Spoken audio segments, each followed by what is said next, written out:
The morning sun rose over New Sejong like it always did, painting the farming fields in shades of gold and orange. Governor Park Min-ho stood at his office window, watching the colonists begin their daily work. From here, everything looked peaceful. The tractors moved slowly through the crop fields. Children walked toward the small school building. Smoke rose from the kitchen chimneys as families prepared breakfast. To anyone watching, New Sejong looked like exactly what it was supposed to be. A poor farming colony on the edge of human space. A place where Earth sent people who wanted a fresh start but couldn't afford anything better. The equipment was old. The buildings needed paint. The communication arrays barely worked half the time. Park smiled slightly at that last thought. The arrays worked perfectly fine. They just looked broken. He turned away from the window and sat at his desk. The morning reports were already waiting for him. Crop yields were acceptable. Water recycling systems running normally. The school needed new teaching materials. The medical clinic requested more supplies. Normal problems for a normal colony. Except, New Sejong was not normal at all. Park heard footsteps in the hallway. A moment later, Kim Ji-woo entered, without knocking. The big farmer wiped dirt from his hands onto his work pants. His face was weathered from years under the sun, but his eyes were sharp and alert. "Morning, Governor," Kim said. "Got those sensor readings you asked about?" Park gestured to the chair across from his desk. "Show me." Kim pulled out a small data pad. It looked ancient, with a cracked screen and missing buttons. But when he activated it, the display showed detailed scanning data that would make a military-grade sensor jealous. "3 nights in a row now," Kim said, pointing at the screen. "Small ships doing flyovers. They stay just outside our official sensor range, but the buried arrays picked them up clean."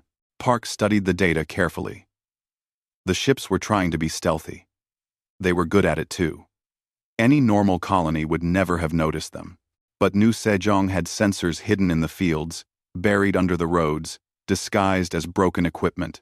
"Kreth design," Park said quietly. "Probably scout ships." "That's what I thought too," Kim agreed. "Want me to pass the word?" Park nodded, quietly. No changes to routine.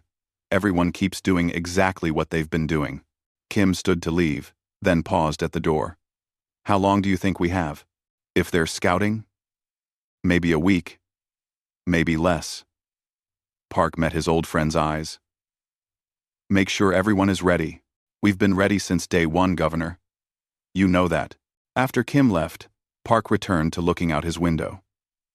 Down in the fields, he could see Lee Soo-jin leading her class of children on their morning nature walk. She pointed at plants and asked questions. The children laughed and raised their hands eagerly. Teacher Lee had been a tactical communications officer for 12 years before she retired. Now she taught mathematics and biology to children. But her classroom had reinforced walls, and the nature walks always included lessons on the safest routes through the colony during emergencies.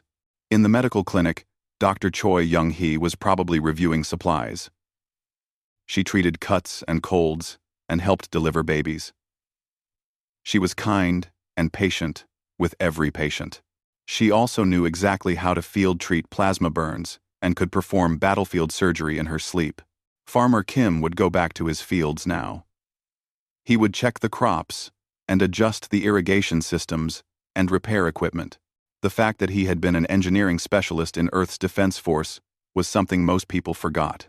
The fact that his irrigation systems could pump industrial-grade adhesive compounds through every field in the colony was something very few people knew.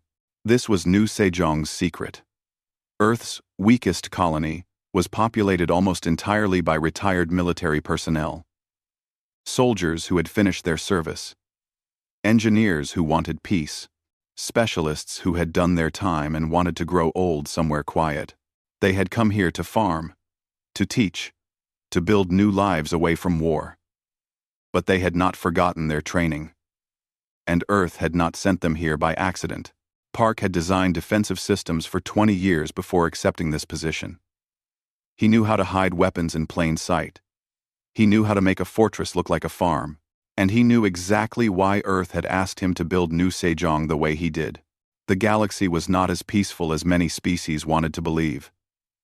There were empires that expanded by conquest, raiders who attacked weak targets, pirates who thought isolated colonies were easy prey. Earth needed eyes and ears on the frontier. They needed settlements that could defend themselves. But they also needed those settlements to look helpless and unimportant, places that aggressive species would ignore or underestimate. So, Earth built failed colonies. Poor settlements with old equipment and no obvious military value. And then they staffed them with the most dangerous civilians in human space. Park's datapad buzzed. Another report from the hidden sensor network. The scout ships were being more obvious now. They wanted to be seen. They wanted the colony to panic. He opened a communication channel. "This is Governor Park to all department heads. Morning briefing in 10 minutes. Attendance mandatory." One by one, his staff confirmed. They sounded casual and relaxed. Anyone listening to the communications would hear a routine administrative meeting. 10 minutes later, Park sat in the conference room with his senior staff. Teacher Lee was there. Dr. Choi, Farmer Kim, Engineer Han, Maintenance Chief Yun. All of them looked like simple colonial administrators. All of them had served in Earth's military for at least a decade. "The Kreeth are coming," Park said simply. "Scout ships have been observing us for 3 days. Based on their patterns, I estimate we have less than 48 hours before they attack." No one looked surprised or afraid. They had all known this day would come eventually. That was why they were here. "Do we call for help?" Dr. Choi asked. Park shook his head. "Nearest Earth defense fleet is 16 days away. By the time they arrive, it will be over one way or another. So we use Protocol Dandelion," Engineer Han said. It was not a question. "Yes. Begin preparations immediately. But nothing visible. Everything stays hidden until they commit to the attack." Teacher Lee smiled slightly. "Let them think we're helpless farmers until it's too late." "Exactly," Park agreed. "The Kreeth are good warriors, but they're also arrogant. They think overwhelming force guarantees victory. We're going to teach them a different lesson." The meeting continued for another hour. They reviewed defensive positions, checked weapon systems, confirmed that every colonist knew their role. By the time they finished, Park felt confident, not happy. He hated that violence was necessary, but confident that his people would survive. That night, Park stood outside his residence and looked up at the stars. Somewhere up there, Kreeth commanders were planning their attack. They were probably celebrating already, thinking about the easy conquest ahead of them. They saw New Sejong as Earth's embarrassment. A failed colony, full of poor farmers. An easy target that would send a message to humanity. That humans were not as strong as they pretended. That their expansion could be stopped. Park allowed himself a cold smile. Let them think that. Let them come with their superior weapons and their elite warriors. Let them expect an easy victory. The Kreeth were about to learn something important about humanity. Humans didn't need the best equipment to be dangerous. They just needed determination and the will to survive. And on that front, New Sejong had more than enough of both. 2 days later, the Kreeth fleet arrived. The alarm in Governor Park's office made a soft chiming sound. Nothing dramatic. Nothing that would cause panic. But everyone in New Sejong knew what it meant. The enemy had arrived. Park walked calmly to his command center. It was hidden in the basement of the administration building. To visitors, it looked like a storage room full of old supplies. But behind a false wall was equipment that would impress a military flagship. His senior staff were already there. On the main screen, 20 Kreeth warships hung in orbit above the planet. They were arranged in an attack formation. Clean, professional, intimidating. "They brought their A-team," Engineer Han observed. "Those are Dominion military ships, not pirates or raiders." Park nodded. The Kreeth Dominion was one of the more aggressive empires in this sector. They had been expanding steadily for decades. Usually, they attacked non-aligned worlds or weak colonies, places with no real defenses, places like New Sejong was supposed to be. The communication system activated. A Kreeth face appeared on screen. The commander had 4 eyes arranged in a square pattern. His skin was dark blue and covered in ritual scarring that marked him as a veteran warrior. When he spoke, his voice was deep and confident. "Human colony," the Kreeth said. "I am Commander Vex Thor of the Kreeth Dominion 3rd Fleet. You are surrounded and outmatched. Surrender immediately, and you will be treated according to the laws of conquest. Resist, and you will be destroyed. You have 5 of your minutes to decide." Park activated his own camera. He made sure he looked like exactly what he was supposed to be. A tired, middle-aged man in civilian clothes. Someone who spent more time on farming reports than military strategy. "Commander Vex Thor," Park said politely. "I am Governor Park Min-ho of New Sejong Colony. I appreciate your directness. However, I must decline your offer. We are a peaceful settlement under Earth protection. Any attack on us will be considered an act of war against humanity." On screen, Vex Thor's expression changed to something that might have been amusement. "Your nearest military support is weeks away, human, and your colony has no defenses that our sensors can detect. You are farmers with old equipment. This is not a negotiation. Surrender or die." Park allowed himself a small, sad smile. "Commander, I will give you one warning. You still have time to leave. If you attack this colony, you will regret it. Please, reconsider." Vex Thor's 4 eyes narrowed. Brave words from a helpless administrator. "Very well. You have chosen death. We will be merciful and make it quick." The screen went dark. Park took a deep breath and looked at his team. "Mark the time. Let's see how fast we can do this." "Protocol Dandelion is active," Engineer Han reported. Park opened the colony-wide channel. "Attention, New Sejong. This is the governor. Protocol Dandelion is now in effect. Everyone knows what to do. Stay safe. Stay smart. We'll get through this together." Throughout the colony, colonists received the message. They did not panic. They did not run. They simply moved to their assigned positions, with practiced calm. In the school, Teacher Lee dismissed her class. The children filed out in an orderly line and went to the reinforced shelter under the cafeteria. Lee herself went to her real station, the communications hub disguised as a library. At the medical clinic, Dr. Choi directed her patients to the underground treatment area. Then she activated the clinic's secondary systems. Defensive turrets rose from hidden compartments in the roof. Medical supply drones reconfigured themselves into automated defense platforms. Farmer Kim climbed into his tractor. To anyone watching, he was just moving equipment to safety. In reality, he was taking position at the eastern field defense grid. His tractor had armor plating under the rusty exterior. And the agricultural equipment in the storage barn behind him would make a very different kind of harvest today. In orbit, the Kreeth fleet began its descent. 20 ships carrying 5,000 elite warriors. Plasma weapons charged. Shields at maximum. They came down like metal rain, confident and unstoppable. Commander Vex Thor watched from his flagship.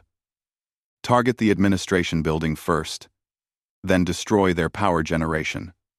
After that, we land troops and secure the resources." "Yes, Commander," his weapons officer replied. "Entering. Firing range in 30 seconds. "Commander," the sensor officer interrupted. "What is strange?" Vex Thor demanded. "The colony's communication towers. They're moving.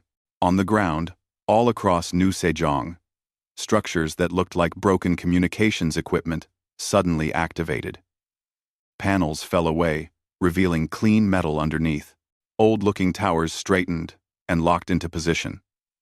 What had seemed like civilian infrastructure transformed into something very different. Military-grade railgun batteries. Evasive action! Vexthor shouted. But it was too late. The first salvo from New Sejong's hidden defenses crossed the distance in less than a second. Solid metal projectiles moving at incredible speeds. 3 Kreth landing craft exploded before they could react. 2 more spiraled out of control. Their systems shredded by the kinetic impacts. Return fire, Vexthor ordered. All ships target those weapons. The Kreth fleet opened fire. Plasma bolts and missiles screamed toward the colony. But the defenses were already moving. The railgun platforms shifted positions. Defensive shields activated around critical structures. Automated countermeasures intercepted incoming fire. More importantly, the Kreth had targeted the wrong things. The structures they thought were weapons were actually decoys. The real defensive systems were buried underground, or hidden inside buildings that looked like ordinary homes. Another volley from the colony. 4 more Kreth ships took critical damage. 1 exploded completely. The others managed emergency landings, their crews scrambling to exit the burning wreckage. How is this possible? Vexthor stared at his tactical display in disbelief. They're farmers. Our intelligence said no military presence. His intelligence officer was frantically reviewing data. Commander, those aren't communication towers. They're disguised weapons platforms, and I'm reading power signatures all over the colony. Underground installations. Hidden bunkers. This isn't a farming settlement. This is a fortified military base, disguised as a colony. Vexthor felt something he had not experienced in many years. Fear. All ships. Establish orbit. Do not land. I repeat, do not land. But half his fleet was already committed to atmospheric insertion. They could not abort without catastrophic crashes. They had no choice but to continue their descent into what was rapidly becoming obvious as a trap. The remaining ships came down in the planned landing zones. Big open fields, perfect for unloading troops and equipment. The Kreth warriors emerged quickly and professionally. They established perimeter defenses. They scanned for threats. They followed their training perfectly. That was when the irrigation systems activated. All across the landing zones, sprinkler systems erupted. But instead of water, they sprayed a thick, clear liquid. It covered the Kreth warriors instantly. Within seconds, it hardened into an incredibly strong adhesive compound. Warriors found themselves stuck to the ground, to each other, to their own equipment. Chemical attack, a Kreth squad leader shouted. Deploy countermeasures. But before they could act, the greenhouse vents opened. Gas poured out across the fields. Not poison. Something that made Kreth eyes burn and lungs seize. Concentrated capsaicin compounds. Pepper spray on an industrial scale. Through the gas and chaos, human figures appeared. They moved with military precision. They wore simple farming clothes, but carried weapons that were anything but simple. Modified industrial equipment that had been converted into devastating combat tools. Kim Ji-woo drove his tractor straight into a Kreth formation. The vehicle's hidden armor deflected their plasma fire. The harvesting equipment on the front, sharp blades designed to cut crops, cut through Kreth combat armor just as easily. A Kreth warrior managed to tear free from the adhesive and charged at what he thought was a human civilian. The elderly-looking woman didn't run. She pivoted smoothly, redirected his attack, and used his own momentum to slam him into the ground. Then she disabled him with a precise strike to his nerve cluster. Her name was Grandmother Park. She ran the colony's community center. She had also been a hand-to-hand combat instructor for 18 years. All over the landing zones, the scene repeated itself. Kreth warriors, trained and equipped for planetary conquest, found themselves outmaneuvered by farmers who fought like special forces operators. Because that's exactly what they were. In his command center, Governor Park watched the tactical display with grim satisfaction. 4 minutes had passed since the Kreth entered weapons range. They had lost 11 ships and roughly 2,000 warriors. The remaining forces were trapped in pre-planned kill zones, confused and desperate. Commander Vex Thor is trying to retreat the orbital ships, Engineer Han reported. Park nodded slowly. Show them what happens if they run. Hidden among the asteroids in the system's belt, platforms that had seemed like mining equipment activated. They had been there for months. Waiting. Silent. Now they spoke with the voice of railguns and missile batteries. Commander Vex Thor watched in horror as his retreat became a slaughter. Ships that tried to flee found themselves targeted by weapons they couldn't even see. His fleet, which had been so confident 20 minutes ago, was being systematically destroyed. On the surface, Kreth warriors began surrendering. They threw down their weapons and activated their emergency beacons. They had come to conquer farmers. Instead, they had attacked veterans who knew every trick, every strategy, every weakness in Kreth military doctrine. Park checked his display. 9 minutes and 47 seconds since first contact. The battle was effectively over. New Sejong had 12 wounded colonists. No deaths. The Kreth had lost everything. He opened a channel to the surviving Kreth. Commander Vex Thor. This is Governor Park. You are surrounded. Your fleet is destroyed. Your warriors are captured. Surrender now, and you will be treated with dignity and respect under human military law. There was a long silence. Then Vex's Thor's voice. Quiet and defeated. How? You were supposed to be helpless. Park's response was gentle but firm. We are farmers, Commander, but we're human farmers, and humans survive. The battlefield fell silent, except for the crackling of burning Kreth ships and the quiet sounds of captured warriors being processed. Governor Park stood in his command center, watching the aftermath through dozens of camera feeds. 10 minutes ago, this had been a peaceful farming colony. Now, it looked like a war zone. But even in the chaos, his people moved with purpose. Dr. Choi and her medical teams were already treating wounded Kreth prisoners alongside the few injured colonists. Teacher Lee coordinated the collection of weapons and equipment with the efficiency of someone who had done this many times before. Farmer Kim and his crew used their agricultural equipment to clear debris and secure the crash sites. Park opened a secure channel to Earth Defense Command. It would take several minutes for the message to reach Earth and for a response to return. In the meantime, he had other responsibilities. All teams, status report, he ordered calmly. Engineer Han responded first. Eastern Defense Grid secure. All systems performed within acceptable parameters. No permanent damage to any installations. Medical here, Dr. Choi's voice came through.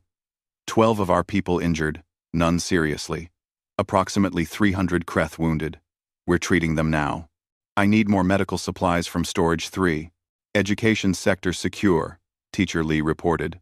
All children safe in shelters. No damage to essential structures. The school will need a new roof, but classes can continue.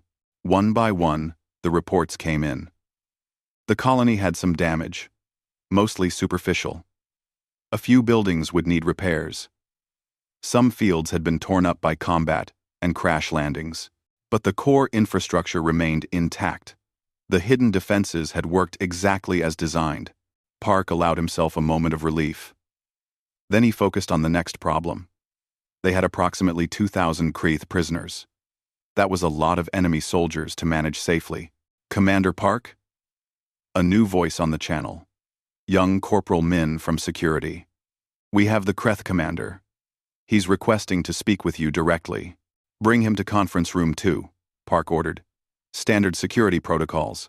10 minutes later, Park sat across a table from Commander Vex Thor. The Kreth commander looked different now. His armor was damaged. One of his 4 eyes was covered with a medical patch. His proud warrior bearing had been replaced with exhausted defeat. 2 of Park's security staff stood by the door.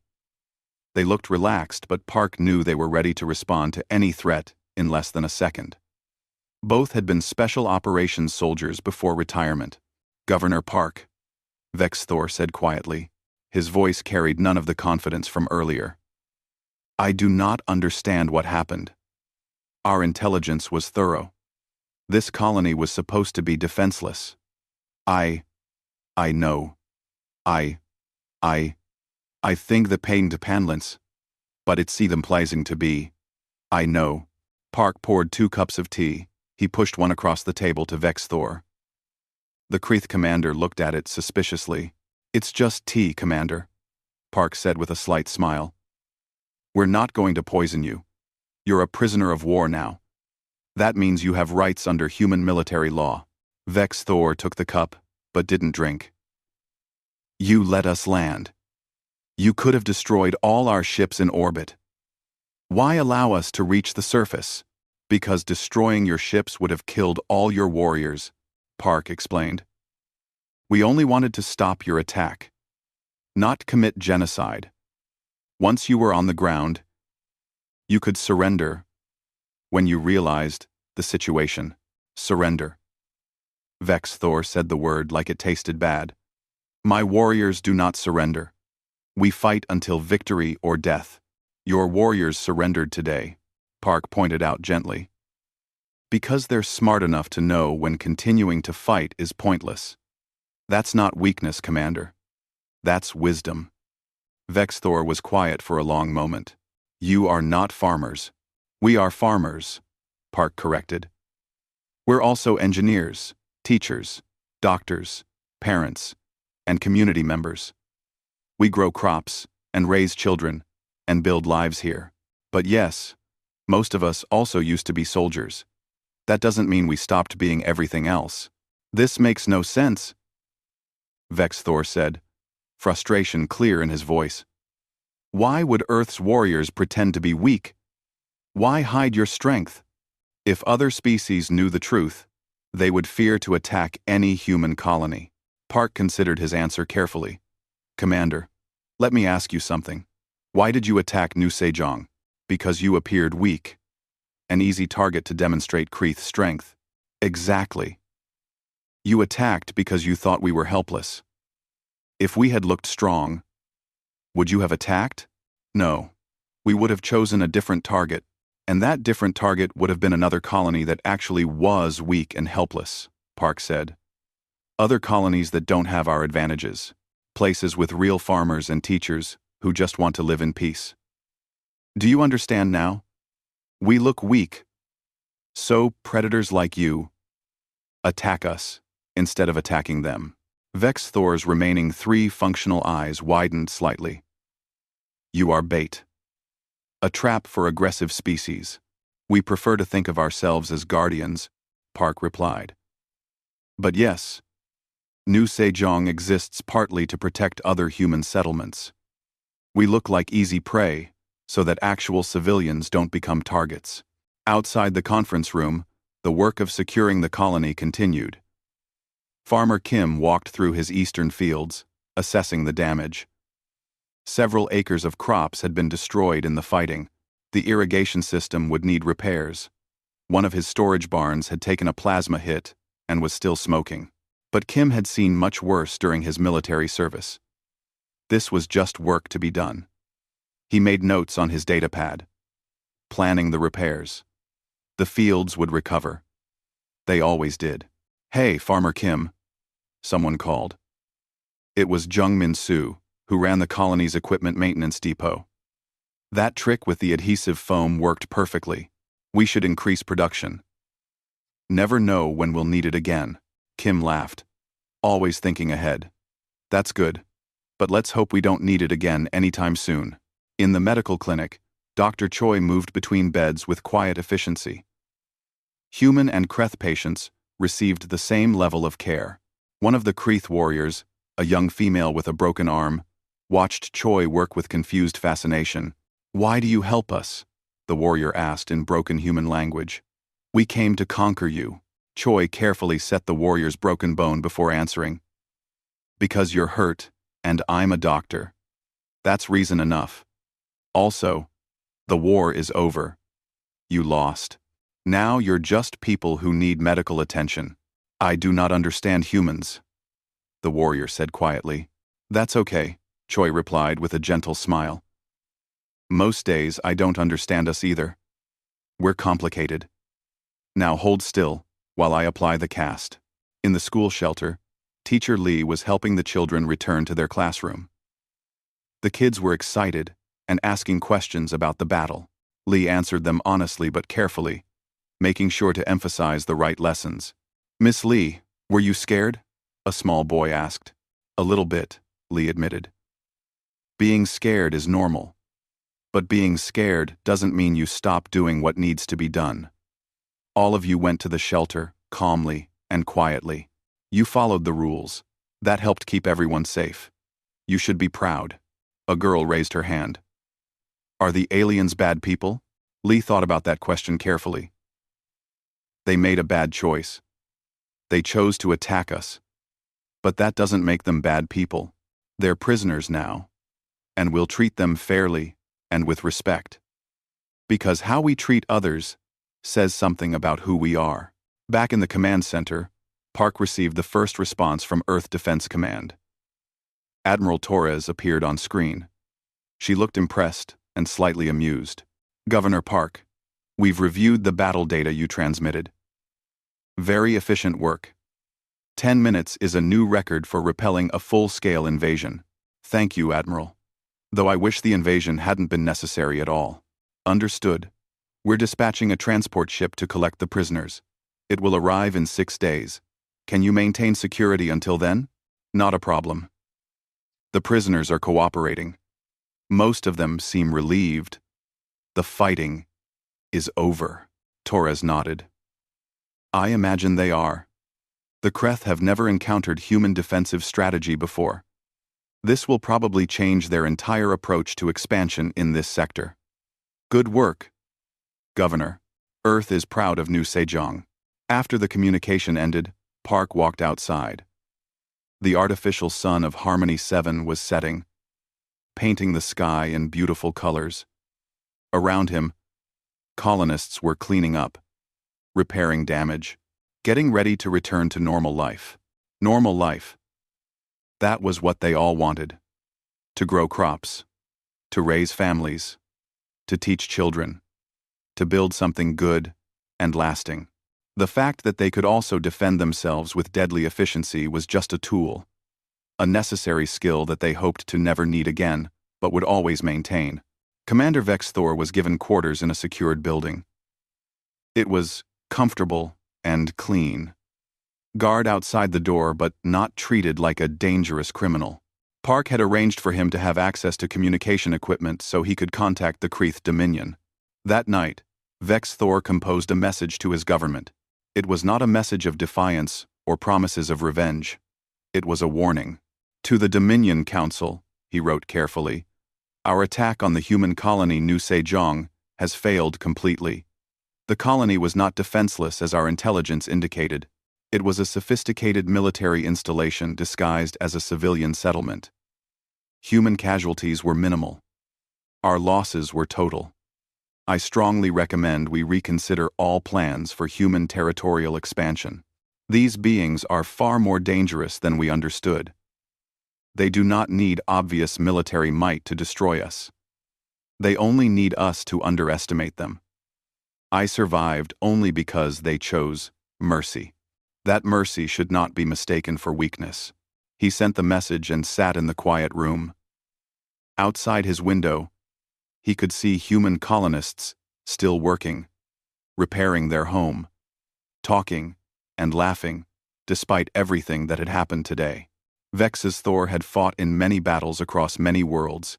He had conquered systems and defeated armies, but he had never encountered anything like humanity, a species that could be both fierce warriors and gentle farmers. People who could destroy you completely and then offer you tea afterward. For the first time in his military career, Vex Thor was glad he had lost. The news traveled fast, faster than anyone expected. Within hours of the battle, information was spreading through the galactic network. By the next morning, every major species in the sector knew what had happened at New Sejong. Earth's weakest colony had destroyed a Kreth Dominion invasion fleet in less than 10 minutes. Governor Park sat in his office, watching the galactic news feeds on his display. Different species had different reactions. Some were shocked. Some were frightened. Some were calling for immediate diplomatic meetings. The commentary ranged from disbelief to concern to outright fear. "They're calling it the 10-minute war," Engineer Han said from the doorway. "It's already become famous. Or infamous, depending on who you ask." Park rubbed his tired eyes. He had not slept much since the battle. Too much to organize. Too many reports to file. Too many decisions to make. Any response from the Kreth Dominion government? Official statement just came through. They're apologizing to Earth and requesting negotiations. They claim Commander Vex Thor acted without proper authorization. Han smirked slightly. Interesting how he didn't need authorization until after he lost. "Politics," Park said with a tired smile. "They need to save face. Let them have their fiction. What matters is they won't attack again." "The Galactic Council has requested you attend an emergency session," Han continued. "They want to hear directly from you about the colony's defensive capabilities." Park groaned. "I hate council meetings. They spend hours talking and never actually decide anything useful. Earth's ambassador says it's important. The council is worried. A lot of species are reconsidering their assumptions about human colonies now." 2. Good. Let them reconsider. Maybe they'll think twice before attacking any of our settlements. Later that day, Park made time to walk through the colony. It had been 3 days since the battle. Already, most of the damage was repaired. The crash sites had been cleared. The fields were being replanted. Children were back in school. Life was returning to normal. Except it would never be quite normal again. The secret was out. Farmer Kim was supervising the repair of his irrigation system when Park found him. The big man was covered in mud, but looked satisfied with the progress. "Governor, come to check on the work? Just wanted to see how things were going," Park replied. "Oh, sure.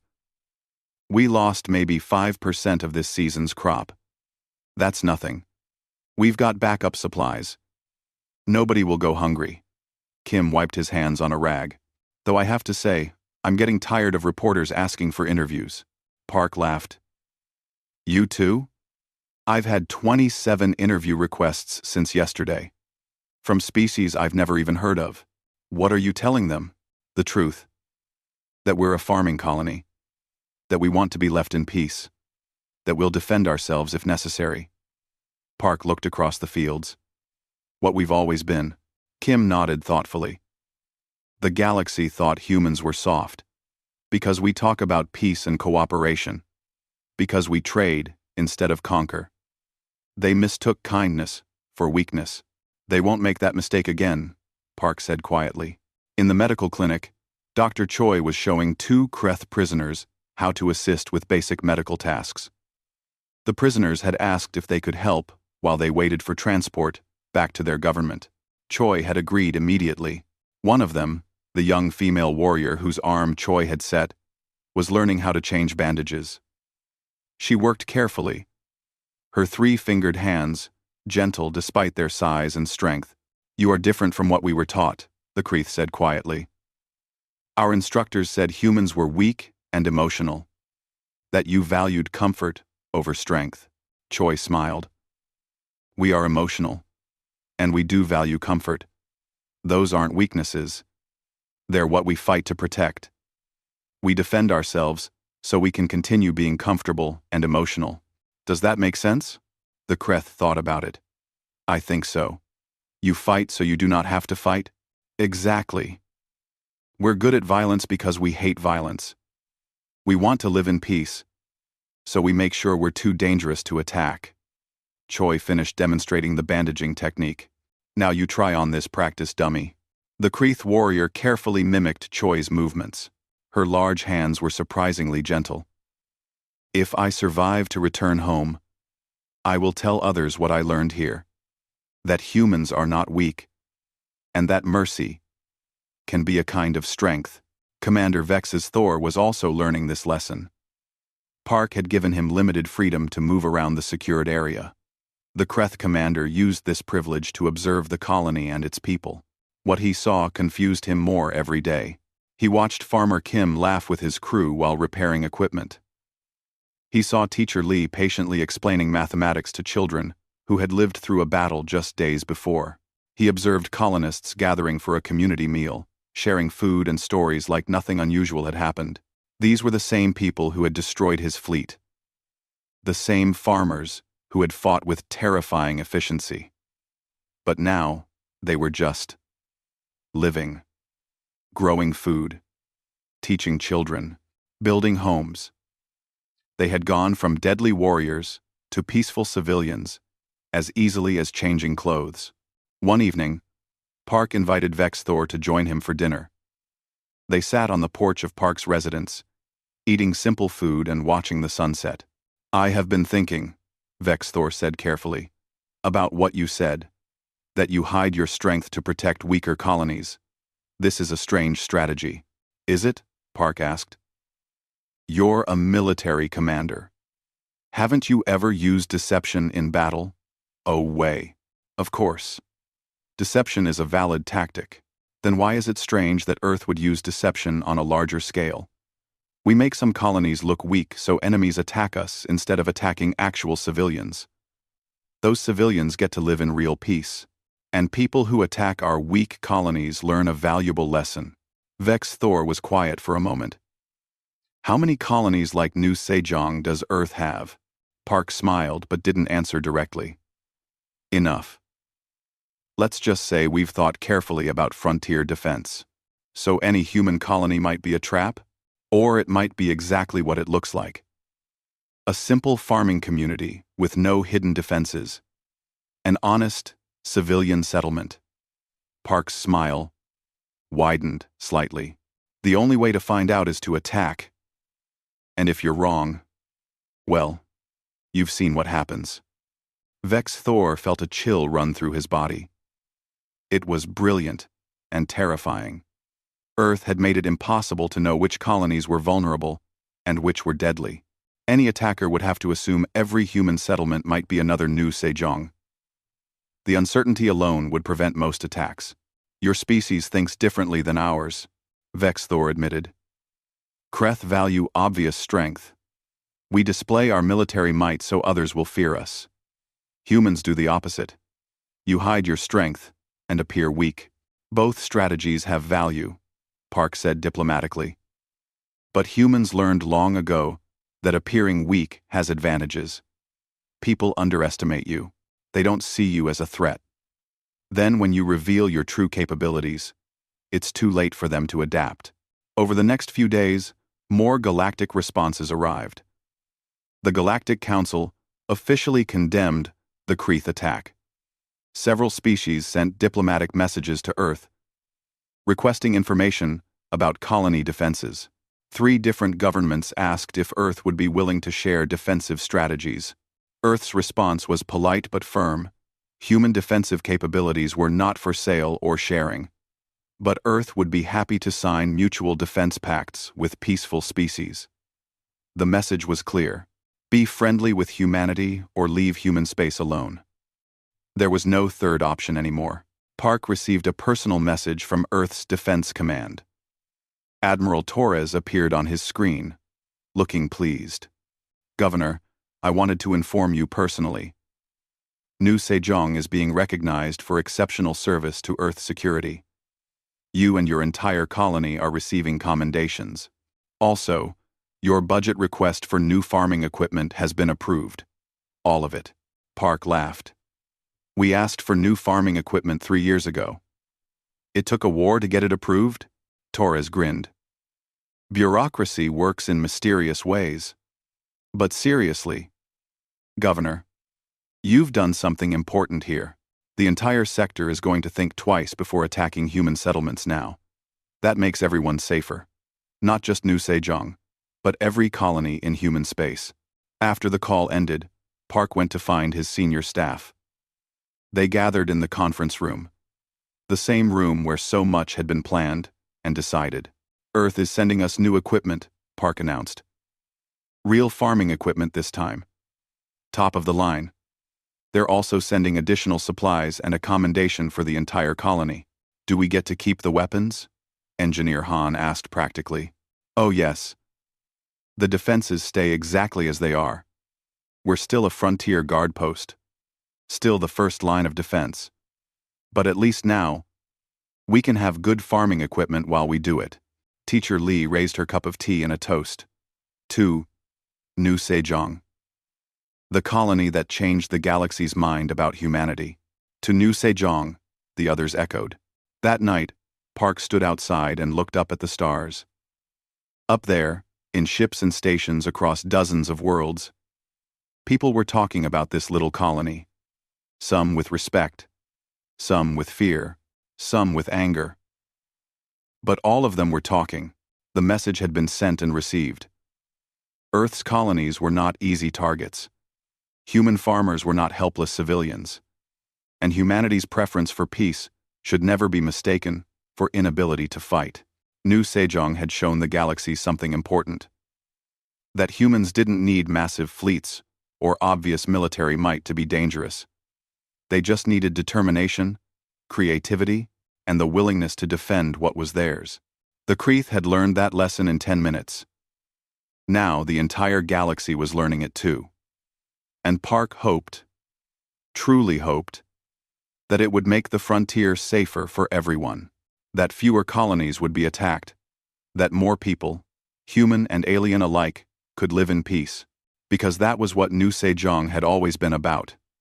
Not war. Not conquest. Just the simple desire to farm and build and raise families in peace.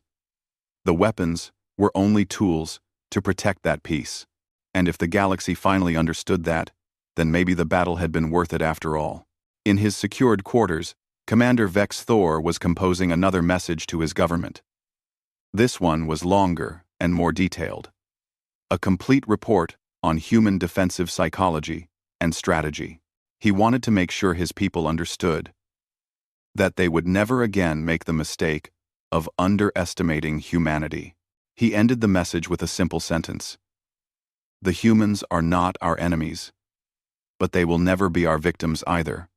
We must choose our path carefully. Unride. Fortin 23-1. The galaxy was listening now.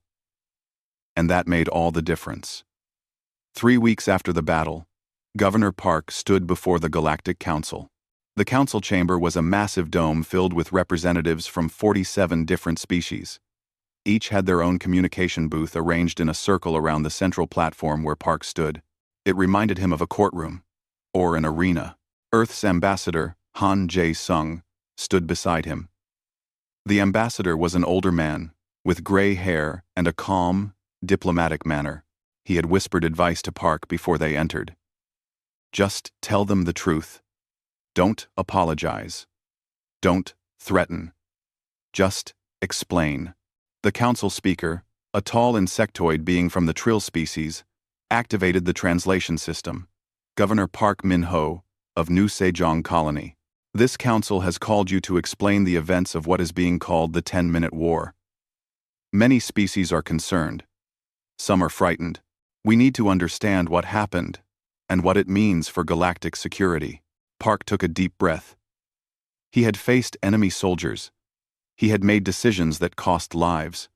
But standing here, being watched by representatives of dozens of worlds, was somehow more intimidating. Thank you, Council Speaker, Park began. I will tell you exactly what happened and why. New Sejong is a farming colony on the frontier of human space. We grow crops. We raise families. We teach our children. We are, in every meaningful way, a civilian settlement. But our colony also serves another purpose. We are a defensive position. Earth established New Sejong knowing it might be attacked. We were prepared for that possibility. A representative from the Bex consortium interrupted. You deceived the entire sector. Your colony appeared defenseless. This is a violation of honest communication protocols. Ambassador Han stepped forward smoothly. With respect, Counselor, there is no galactic law requiring colonies to advertise their defensive capabilities. New Sejong broke no rules. We simply chose not to announce that we could defend ourselves. But why? This from a Velen representative, a peaceful species known for their diplomatic nature. Why hide your strength? Would it not prevent attacks if potential enemies knew the truth? Park nodded. That's a fair question. Let me answer with another question. If New Sejong had looked strong and well defended, would the Kreeth have attacked us? Probably not, the Velen admitted. And if the Kreeth hadn't attacked us, where would they have gone instead? Which colony would they have targeted? One that actually is defenseless. A settlement full of real civilians with no military training. People who would have been killed or enslaved. Park, let that sink in. New Sejong looks weak so that actual weak colonies don't become targets. We draw the predators to us, instead of to them. The council chamber fell silent. Several representatives were communicating privately with their governments. Others were clearly reconsidering their assumptions. We are bait, Park continued. But we are bait with teeth. Any species that attacks human colonies thinking we are easy prey will find out the hard way that we are not. And hopefully, after one or two painful lessons, they will stop attacking entirely. That makes everyone safer. Not just humans, but all peaceful species in this sector. The Trill speaker leaned forward. Governor Park, this council understands defensive measures. But your colony's response was extremely efficient. Almost too efficient. How many of your colonists are actually retired military? Park smiled slightly. Most of them. New Sejong was established specifically for veterans who wanted to retire somewhere peaceful. They earned that peace through years of service. They deserve to live quietly and farm and raise children. The fact that they can still fight if necessary doesn't change that. But this means any human colony might be full of hidden warriors, a nervous representative from the court clans said. How are we supposed to know which colonies are dangerous? You're not, Ambassador Han said bluntly. That's the point. If you don't know which colonies are defended, you can't safely attack any of them. So, the logical choice is simple. Don't attack human colonies at all. Trade with us. Talk with us. Be neighbors with us. But don't attack us. Another representative spoke up. This seems threatening. Are you saying humanity will destroy anyone who acts against you? Park shook his head firmly. No. We're saying we will defend ourselves. There's a difference. The Kreeth attacked us. We defended our home. We didn't pursue them. We didn't invade their territory. We didn't demand reparations. We stopped the attack, secured the prisoners, and went back to farming. All we want is to be left in peace. Then why maintain such strong defenses? The court representative persisted. Park felt a flash of frustration but kept his voice calm. Because wanting peace and being unprepared are not the same thing. My people have seen war. Many of us have lost friends and family to violence. We know what war costs. That's exactly why we prepare to defend ourselves. Because we never want to be helpless victims again. We want to live in peace, and the best way to maintain peace is to be too dangerous to attack. The Velen representative spoke again, more thoughtfully this time. Governor Park, I think I begin to understand. Your species has a saying, yes? About fearing the quiet ones? Several sayings like that, Park confirmed. Beware of the old man in a profession where men die young. The quiet ones are the ones to watch. Still, waters run deep. We have learned through hard experience that looking peaceful is different from being harmless. Your people are warriors pretending to be farmers, the Trill speaker observed. No, Park corrected gently. We are farmers who used to be warriors. There's a difference. We chose to farm. We want to farm. But we haven't forgotten our training. And if someone forces us to fight, we will. Then we'll go back to farming. Over the next hour, the council asked many questions about human defensive strategy, about how many colonies were like New Sejong, about Earth's intentions in the sector. Park and Ambassador Han answered honestly but carefully.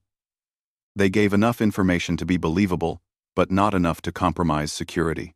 Finally, the council speaker called for a vote on a resolution. It was simple and direct.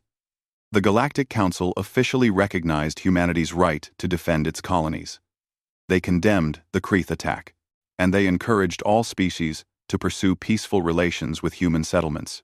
The vote was unanimous. After the session ended, Park and Ambassador Han walked through the council station's observation deck.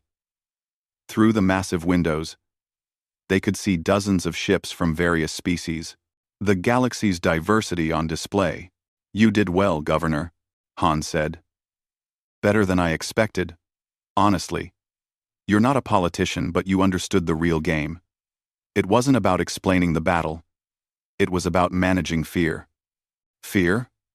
Park looked at him questioningly. "The council was afraid," Han explained. "Afraid of what humanity might do. Afraid we might be more dangerous than they realized. Afraid their military assessments of human strength were completely wrong. You calmed those fears while also making it clear that attacking us is a bad idea. That's diplomacy." Park smiled tiredly. "I prefer farming. Diplomacy is exhausting. Then you'll be happy to know you can go home soon. Earth is sending the transport for the Kreeth prisoners tomorrow. After that, New Sejong can go back to normal. Or, as normal as things get for you." That evening, Park had a final meeting with Commander Vex Thor. The Kreeth commander would be leaving on the transport. This would probably be the last time they spoke. They met in the same conference room where they had first talked after the battle. Park had tea waiting again. This time, Vex Thor drank it without hesitation. "I leave tomorrow," Vex Thor said. "I wanted to thank you before I go." "Thank me?" Park was surprised. "For defeating you? For sparing me? For treating my warriors with dignity? For showing mercy when you could have simply killed us all?" Vex Thor's 4 eyes met Park's gaze directly. "My people value strength. We thought humans were weak because you talk about peace and cooperation. We were wrong. You showed me that mercy can be a form of strength. That choosing not to kill when you have the power to do so is harder than simple violence." Park nodded slowly. "War is easy, Commander. Any fool can start a war. Peace is hard. It requires wisdom and patience and the willingness to see your enemies as people. My species learned that lesson the hard way. We nearly destroyed ourselves before we figured it out." "The Kreeth have not learned this lesson yet," Vex Thor admitted. "We are young compared to humans. Our empire is only 3 centuries old. We believe conquest brings glory. It doesn't," Park said quietly. "Conquest only brings more enemies and more wars. Real glory comes from building things. From creating instead of destroying. From leaving the galaxy better than you found it." Vex Thor was quiet for a long moment. "When I return home, I will be questioned, possibly punished for my failure. But I will tell my government the truth, that humans are not our enemies, but they will never be our victims either. That we must choose a different path if we want to survive in this sector. I hope they listen," Park said sincerely. "I don't want to fight the Kreeth again. I would rather trade with you, learn from you, maybe even become friends eventually. But that's your choice to make." They stood and performed their respective gestures of respect. Vex Thor's was a complex motion with all 4 hands. Park's was a simple bow. Different species, different customs. But maybe, Park thought, some understanding had been reached. The next day, the transport arrived. 2,000 Kreeth prisoners were loaded onto the ship. They were healthy and well treated. Many of them looked confused. A few looked grateful. They had expected death or torture. Instead, they had received medical care and decent food and respect. Dr. Choi came to see them off. Several Kreeth warriors approached her to express thanks. The young female, whose arm she had set, gave Choi a small, carved stone. A traditional Kreth token of respect. "You changed my understanding of your species," the warrior said simply. "I will remember." As the transport departed, Park stood with his senior staff and watched it rise into the sky. Engineer Han noticed Park's sad expression. "You okay, Governor?" "Just thinking," Park replied. "We won the battle. We protected the colony. We even changed some minds about humanity. But I still hate that it was necessary. I hate that people died. I hate that we had to fight at all." "That's what makes you a good leader," Teacher Lee said gently. "You haven't forgotten that war is terrible. Some commanders start to enjoy it. Start to see enemies as targets instead of people. You never lost your empathy." "Empathy," Park repeated. "Maybe that's humanity's real weakness. We care too much. We feel too much. Even about our enemies," Farmer Kim laughed. "If that's a weakness, I'm happy to have it. I'd rather care too much than become cold and heartless. Our empathy is what makes us human." They walked back to the administration building together. Around them, the colony was fully recovered. The fields were green and growing. Children played in the schoolyard. The sounds of construction and conversation filled the air. Life had returned to normal. That afternoon, Park wrote his final report to Earth Defense Command. He detailed the battle and the aftermath. He included observations about Kreth tactics and psychology. He provided recommendations for future defensive strategies. But he ended the report with a personal note. "New Sejong has performed its function successfully. We defended ourselves and sent a message to the galaxy. But I want to be clear about something. My colonists did not come here to be warriors. They came here to build lives, to farm and raise families and be part of a community. The fact that they can still fight when necessary does not mean they want to. I request that Earth continue to pursue peaceful relations with all species. War should always be our last option, not our first response. We proved we can win battles. Now let's prove we can win peace." 3 months later, Park stood in his fields at harvest time. The crops had grown beautifully. It would be a good year. Around him, colonists worked together to bring in the harvest.